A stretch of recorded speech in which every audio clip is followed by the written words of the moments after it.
लड़की के बॉडी के पार्ट में, प्राइवेट पार्ट में स्क्रैच है, इसके बाद हेड इंजरी है, हेड में क्लॉटिंग है। ये पूरी लोगों की मिली भगत के साथ एक लड़की के साथ अन्याय हुआ है। 1% चांस है, हम ट्राई कर सकते हैं, लेकिन उम्मीद कम है। हॉस्टल और हॉस्पिटल दोनों की मिली भगत से घटनाएं घटी है। अचानक फोन आता है कि आपकी बच्ची अस्वस्थ है, उसका अनकॉन्शियस है।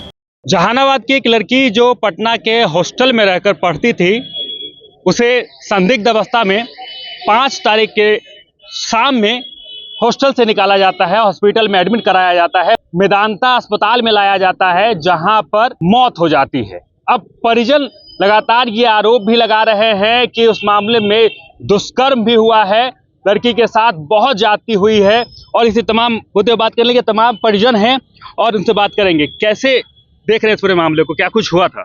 ये मामले 5 तारीख को है। मैं उसी गांव का हूँ, जहानाबाद के पतियामा गांव के मैं निवासी हूँ। अपना नाम बता दीजिए। हमारा नाम है रुद्रेश शर्मा, पूर्व मुखिया हूँ। तो हमको पता चला कल रात में, हम अपने जनप्रतिनिधि माननीय विधायक को फोन करके बताए, तो वो रात में ही बहुत केयर लिए।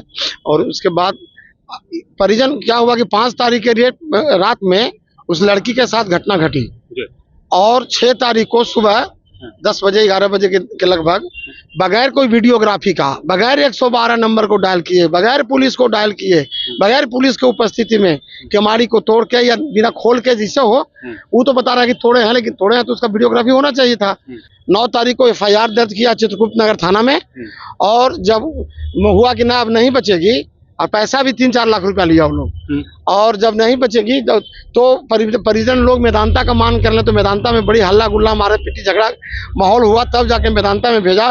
तो भेजने के क्रम में देखा गया कि लड़की के बॉडी के पार्ट में, प्राइवेट पार्ट में स्क्रैच है, इसके बाद हेड इंजरी है, हेड में क्लॉटिंग है, हाथ में टूटा हुआ है, दाग है, तो बिल्कुल रेप का मामला है। आप पिताजी हैं उनके, क्या कुछ मामला, कैसे बात हुआ था? लड़की से बात हुई थी क्या उससे एक दिन पहले या उससे एक दिन पहले 9 बजे रात में बात, क्या कुछ बात हुई थी? क्या कुछ बोला? तो सामान्य बात हुई थी। उन्होंने पूछा कि पहुंच गए, तो हाँ पापा पहुंच गए हैं, अच्छे से हैं, खाना उन्हें खा ली, कहाँ खाना खा ली। उसके अगले दिन हमको शाम में 5:15 बजे सूचना मिली कि आपके लड़की के साथ, लड़की जो है सो अस्वस्थ है, आप आइए यहाँ 5:15 में। किस चीज की तैयारी करती थी? यहाँ नीट की तैयारी करती थी।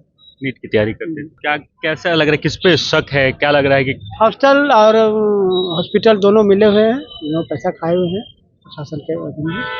हॉस्टल की मिली भगत और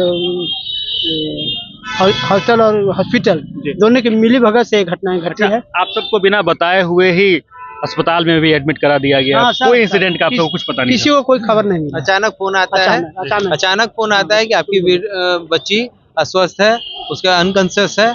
और उसके बाद ये लोग पहले बिना किसी के जानकारी के ये लोग पहले लेके गए सहजानंद हॉस्पिटल। सहजानंद वाले बोले कि इसका कंडीशन बहुत ही क्रिटिकल है, रेफर हुआ। कुछ भी सही नहीं बता रहे थे कि क्या स्थिति है, नहीं स्थिति है।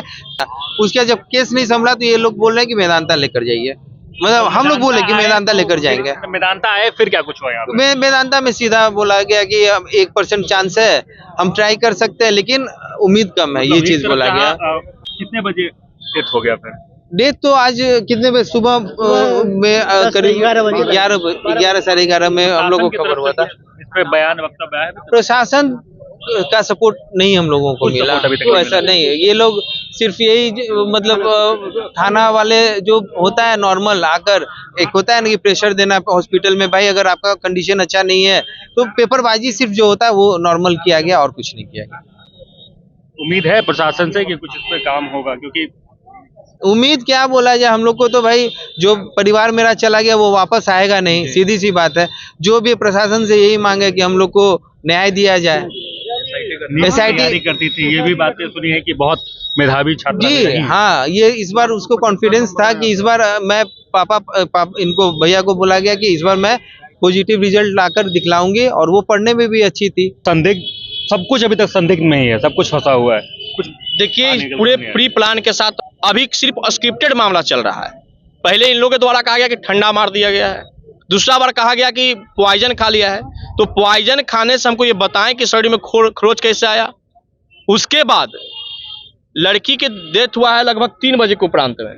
या 1:30 बजे दोपहर के उपरांत। तो उससे पहले प्रशासन इतना एक्टिव कि प्रेस कॉन्फ्रेंस करके बिना पोस्टमार्टम रिपोर्ट के यह प्रमाणित कर दिए मतलब लग रहा है कि दुष्कर्म नहीं हुआ है। प्रशासन की संलिप्तता लग रही है। निश्चित तौर पे हम डीजीपी महोदय से मांग करना चाहते हैं कि चित्रगुप्त नगर थाना प्रभारी जो है और चित्रगुप्त नगर थाना में जो एसएचओ रश्मि कुमारी हैं, उनको इस मामला से दूर रखा जाए, क्योंकि उनकी संलिप्तता, उनकी जांच होना चाहिए। उनका मोबाइल का सीडीआर जांच करिए। ये कहीं ना कहीं हॉस्टल वाले से मिले हुए हैं और हॉस्टल में ये रिकॉर्ड होना चाहिए था उसके सीसीटीवी कैमरे में कि बीमार अवस्था में लड़की को आप ले जा रहे हैं, उसका कोई रिकॉर्ड आपके पास नहीं है। ये पूरी इन लोगों की मिली भगत के साथ एक लड़की के साथ अन्याय हुआ है और ये लड़की के साथ अन्याय नहीं, बिहार के साथ संसार है, उसकी जांच होनी चाहिए। बिहार की बेटी के साथ, जिस बिहार में बेटियों के संरक्षण के लिए सरकार इतनी अच्छी काम करती है, बेटी बचाओ बेटी पढ़ाओ के नारा दिया जाता है, उस बिहार में अगर बेटी के साथ दुष्कर्म हुआ है और बेटी के साथ अत्याचार हुआ है, सब लोग मिल के इस पूरे मामला को निपापोती करने का प्रयास कर रहे हैं, ये बिल्कुल गलत है। इसकी उच्च स्तरीय जांच होना चाहिए और जो पोस्टमार्टम पीएमसीएच में हो, एक डॉक्टर का बोर्ड गठित हो और सारा कुछ रिकॉर्ड में पोस्टमार्टम होना चाहिए, क्योंकि पूरे परिवार को इस बात का शंका है कि ये लोग आपसी तालमेल करके कहीं न कहीं इस मामला को लिपापोती करेंगे, जो हम होने नहीं देंगे। अगर इन लोग नहीं मदद करेंगे तो लोकतांत्रिक तरीके से न्यायालय तक जाएंगे, लेकिन ये तीनों लोग को छोड़ेंगे नहीं।